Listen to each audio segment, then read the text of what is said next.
बहुत समय पहले की बात है।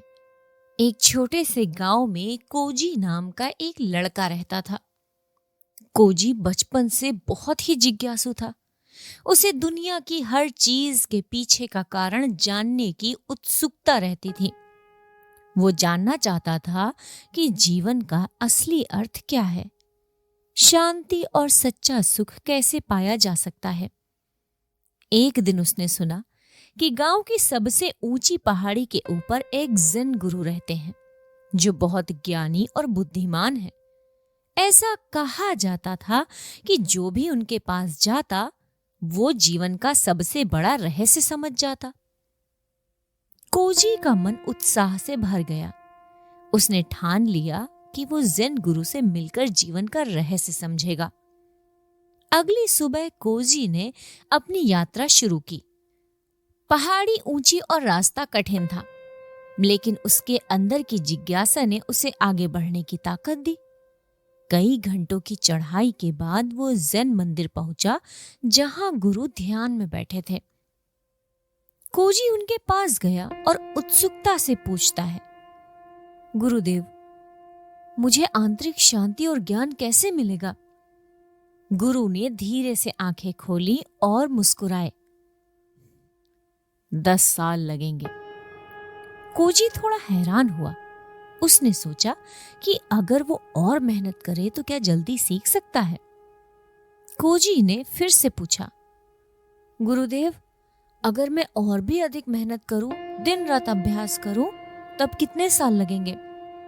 गुरु ने कुछ क्षण सोचा और बोले, 20 साल। अब कोजी को और भी ज्यादा आश्चर्य हुआ। वो सोचने लगा कि अधिक मेहनत करने से समय कम होना चाहिए, लेकिन यहां उल्टा हो रहा था। उसने हार नहीं मानी। उसने फिर से प्रश्न किया, अगर मैं पूरी तरह से खुद को साधना में लगा दूं, अपने सब कुछ छोड़ दूं, तब कितने साल लगेंगे?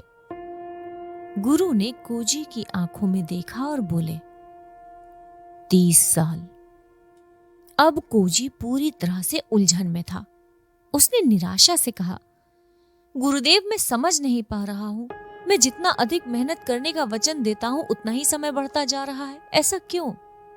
गुरु ने गहरी सांस ली और मुस्कुराते हुए बोले, बेटा, जब तुम्हारी एक आंख हमेशा लक्ष्य पर टिकी रहती है तो तुम्हारी दूसरी आंख रास्ते से हट जाती है। कोजी इस उत्तर को समझने की कोशिश करने लगा। गुरु ने आगे कहा, कल्पना करो कि तुम एक ऊंचे पेड़ पर चढ़ रहे हो। तुम्हारा लक्ष्य है सबसे ऊपर जाकर सबसे मीठा फल तोड़ना। लेकिन अगर तुम बस फल को ही देखते रहोगे तो नीचे कहां कदम रखना है इस पर ध्यान नहीं रहेगा, और अगर ध्यान नहीं रहेगा तो तुम गिर सकते हो। इसलिए सबसे अच्छा तरीका यह है कि तुम अपनी यात्रा पर ध्यान दो। एक एक कदम सोच समझ कर रखो। पेड़ की शाखाओं को महसूस करो, हवा का आनंद लो, और जब तुम सफर का आनंद लेने लगोगे तो देखोगे कि तुम्हारा लक्ष्य खुद ब खुद पूरा हो गया। कोजी को यह बात बहुत गहरी लगी। उसे एहसास हुआ कि उसने जीवन में हमेशा परिणामों के बारे में सोचा, लेकिन प्रक्रिया का आनंद ही कभी नहीं लिया। ज़ेन गुरु की यह सीख सुनकर हमें चाणक्य की नीति की एक महत्वपूर्ण सीख याद आती है। अत्यधिक उतावलेपन से सफलता प्राप्त नहीं होती। एक वृक्ष भी धीरे धीरे बढ़ता है, तब जाकर वो मीठे फल देता है। चाणक्य कहते हैं कि किसी भी लक्ष्य को प्राप्त करने के लिए हमें धैर्य रखना होगा। यदि हम केवल लक्ष्य की जल्दी में रहेंगे और धैर्य नहीं रखेंगे तो हम रास्ते में गलतियां करेंगे और अंततः असफल हो जाएंगे। उन्होंने कहा था, कालो न याति मद्यन्ति धीरा। समय कभी रुकता नहीं, लेकिन धैर्यवान लोग कभी विचलित नहीं होते। इसका अर्थ यह है कि यदि हम धैर्य और सही रणनीति के साथ आगे बढ़ते हैं तो सफलता निश्चित है। लेकिन अगर हम उतावले हो जाते हैं तो हम अपनी ही गलतियों में उलझ जाते हैं। गुरु की सीख सुनने के बाद कोजी ने अपने जीवन को एक नए दृष्टिकोण से देखना शुरू किया। अब वो सिर्फ लक्ष्य पर ध्यान देने के बजाय रास्ते पर ध्यान देने लगा। अब उसने ध्यान, अभ्यास और आत्मज्ञान को खुशी खुशी अपनाया, बिना इस चिंता के कि उसे ज़ेन कब मिलेगा। कुछ ही वर्षों में उसने आंतरिक शांति और सच्चा ज्ञान प्राप्त कर लिया, क्योंकि अब वो अपनी यात्रा का हर क्षण जी रहा था। ये कहानी हमें बताती है कि गंतव्य से अधिक महत्वपूर्ण यात्रा होती है।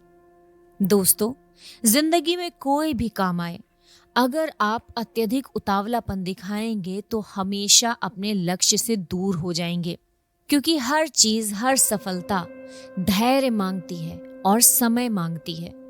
अगर आप अपने लक्ष्य को भूलकर सिर्फ अपनी प्रक्रिया पर ध्यान देते हैं तो ही उसको सच्ची सफलता मानिए।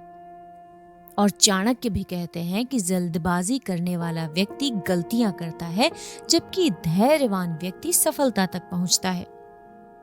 अगर आपको कहानी पसंद आई है तो इसके साथ साथ आप ये अन्य कहानियां भी सुन सकते हैं। इस कहानी को जरूर सुनें और दूसरों तक पहुंचाएं, ताकि वो भी अपने जीवन में धैर्य और प्रक्रिया का महत्व समझ सकें।